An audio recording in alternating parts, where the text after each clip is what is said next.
All right, so Jeff, you're here to race Oceanside this weekend. It'll be your third time racing. Tell me about racing last year and having the fastest run split.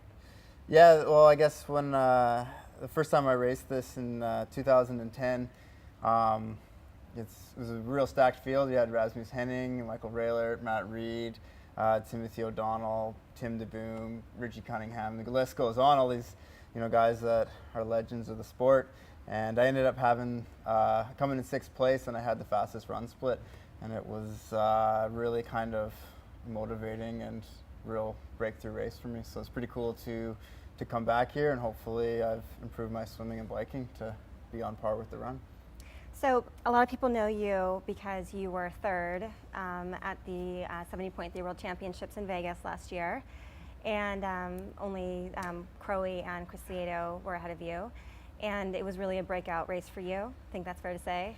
Yeah, absolutely. It's totally changed my life and provided me with a lot of opportunities and a lot of pressure with that. So yeah, so hopefully though this year that I can be more of a complete triathlete, not just a one-hit wonder. So people know you for your running strength. You ran up from 10th place to 3rd place in Vegas. What do you think will make the big difference in you getting the win here in Oceanside and maybe even in Vegas this year? I think the big difference is just going to be that, since Vegas I've had, a lot of support with some sponsors come on board.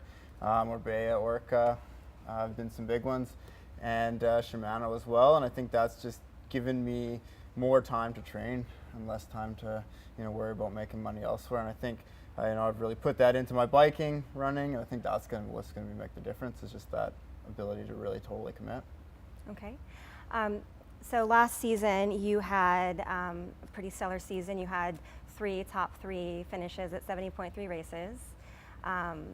It was, let's see, was it Boise, Vegas, and what's the third one Lake here? Stevens. In Lake as well. Stevens, okay. Yeah. So what is it about the Oceanside course that draws you here as opposed to, say, Texas, which is happening the same weekend? And what's the pull to Oceanside? Well, I really like San Diego. It's a great city. It's pretty cool, and you guys probably know that living here, that it's a wonderful place to be.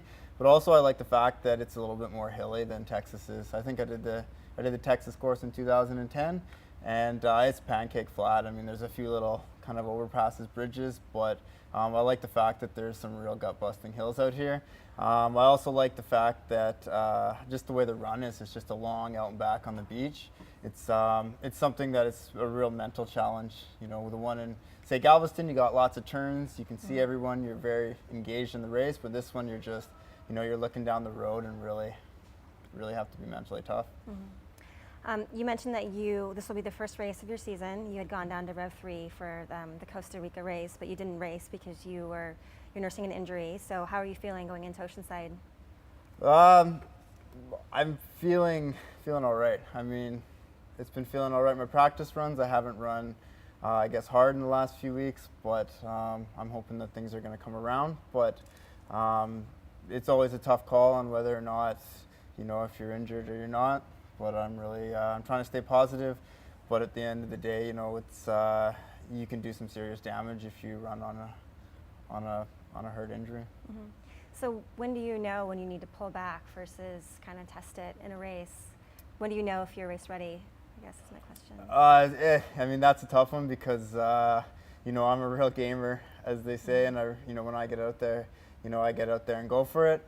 I'll probably maybe try a few hard runs maybe the day before and have a bit more of a game plan.